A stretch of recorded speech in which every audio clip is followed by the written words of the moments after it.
How's it going, everyone? It's Matt Deeks here with another video. Appreciate you guys dropping by. Now, hard siege mode in Space Marine 2 is no joke. Most squads get wiped long before wave 15, but with the right setup and strategy, you can make it through every time. This video is part 1 of my complete siege mode guide, where I'll walk you through step by step from wave 1 through 15. Then in part 2, we'll go beyond wave 15 into the real endgame, where timers tighten, enemies get nastier, and the Dreadnought becomes your best friend. With that being said, guys, please leave a like, please subscribe, comment down below what your highest wave was, and guys, we just unlocked channel memberships. Thanks to all of you guys. Really appreciate your support. If you want to support the channel, you don't have to, but if you do, consider becoming a member. If you don't, all good. Watch the video, enjoy, and let's get started, guys. Alright, so before we get into the meat and potatoes of this video, I want to quickly talk about your team setup. Now, the first key to success is your squad composition. Going in blind with random classes, random teammates, unless you're lucky, or bots, will guarantee a wipe almost. You're not going to get to high levels without a proper team setup, okay? Here's what I personally recommend through experience and just playing the various classes, various team setups in siege mode and seeing what worked best. All right, so my first team class would be a tactical, okay? Now, you gotta run secure stockpile, or you have to run this perk. This perk gives you an equipment recharge every 60 seconds. Pair that with melta bombs or even crack grenades, which I've come accustomed to. I'm starting to like crack grenades because you don't gotta get deep into the horde to place those melta bombs. However, running a melta bomb or crack grenades, you basically got mini nukes, in your pocket. It's incredible for clearing elites or instantly deleting priority targets. And it gives your team a reliable burst of damage every minute. Second class, I'm going for the bulwark. Okay, guys, your frontline anchor with insta-res and constant health regeneration when you place that banner. Keeps your squad alive when things get messy. All right, now, the bulwark is key for late game when you don't have stim pack, or you don't have the points to buy stim packs, okay? This is where that banner is, and the health regeneration, the contested health regeneration is gonna come in handy, okay, guys? So keep that in mind. Now, my third slot can vary, can be interchanged between the two. You can either go heavy or you can go Vanguard. The heavy brings raw firepower. Their sheer wave clearing potential is unmatched, and they take damage like while deleting entire groups like no other class, okay, guys? Or you can go Vanguard. It offers the unmatched Zeal perk, which is insane.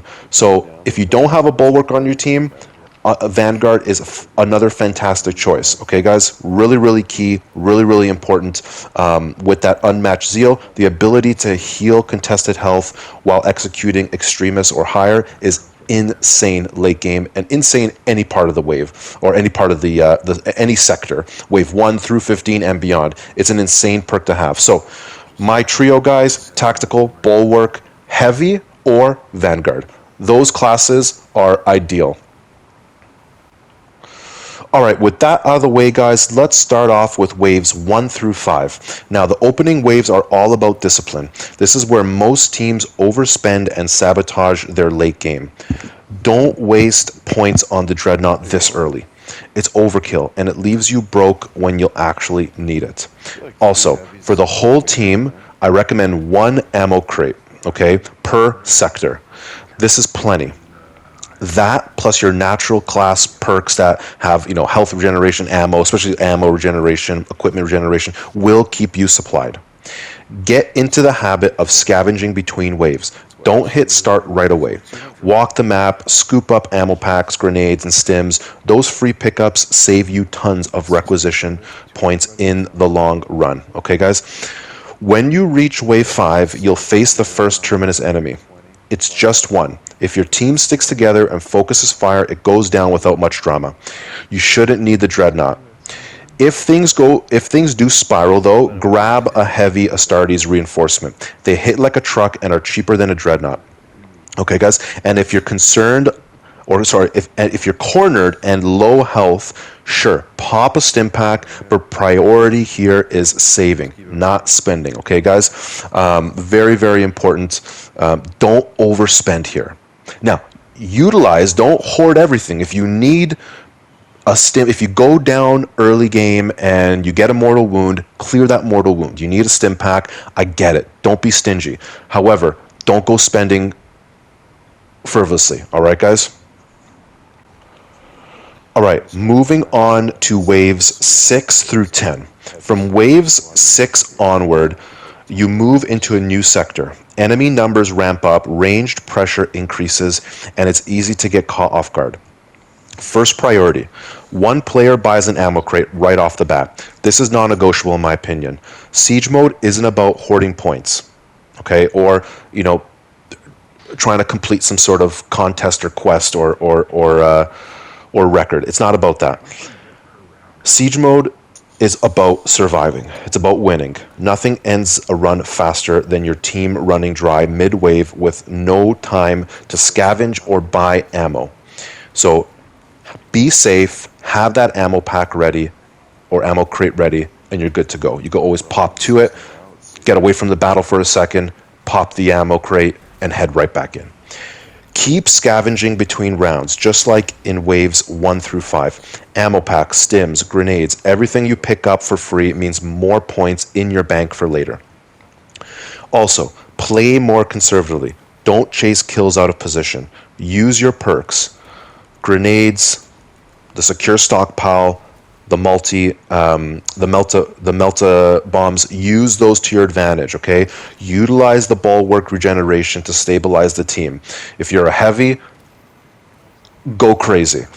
If you're a vanguard, call executions out of extremist level enemies or higher. Call them out for your teammates. If you have full health, or any teammate can do this. If you have full health, call extremist executions out for your squad. Okay, if you see a buddy low or your teammate low, call them out for them. All right, say, hey, I got a Terminator down here. Come execute it. Okay, call it out. Don't be a execution hog. All right.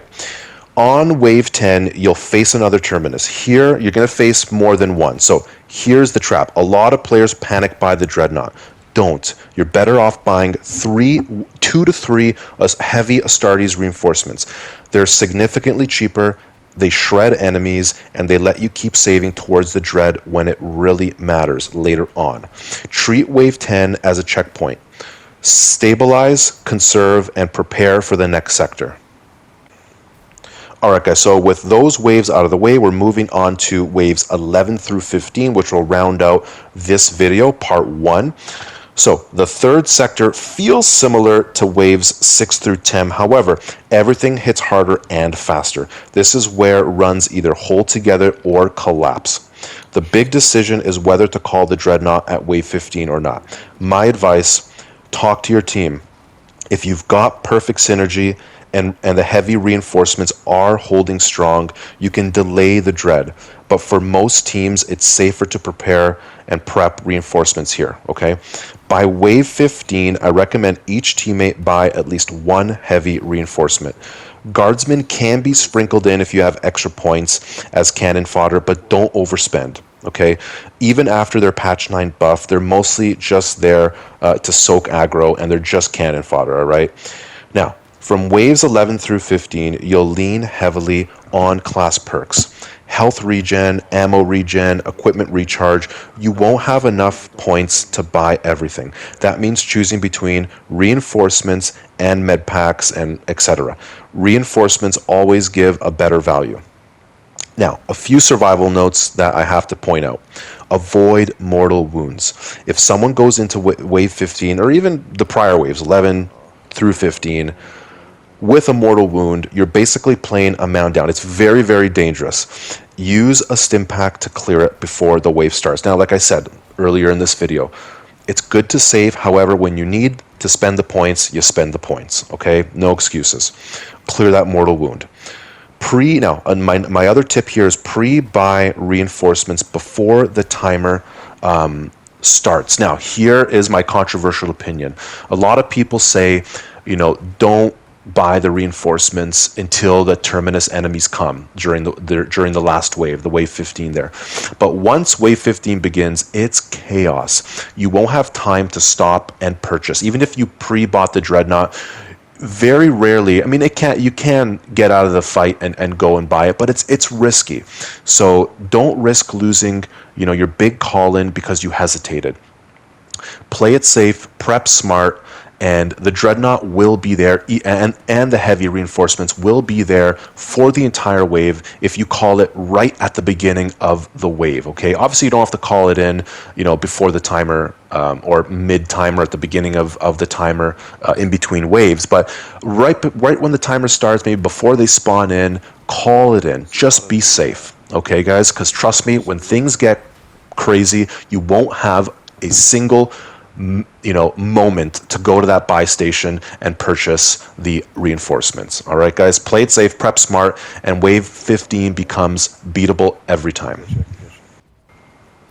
All right, guys, and that's it for the video. That's everything you need to consistently beat waves 1 through 15 on hard siege mode, okay? These tips and this guide can be utilized for normal. However, because you get so many more points on normal and spending points on normal, it's a little bit different. You can approach it differently. You can spend a lot more on normal mode without having to worry too much about saving for later waves. So it's a little bit different. However, so this is mainly for hard mode, okay, guys? Make sure you know that. Now, in part 2, we'll go over past wave 15, where enemy mixes become insane, timers get brutally tight, and you'll learn exactly how to use the Dreadnought to carry your team into the endgame. If this guide helped you, hit like, drop your squad setup in the comments, subscribe, and again, if you want to support the channel, you got to this point in the video, it means you really enjoyed the video, and I appreciate you guys watching. Please consider becoming a member. I will be doing a lot of cool things in the future with members, but for now, guys, I'm going to leave you here. Enjoy the video, and guys, thank you again for watching. I'm going to buy a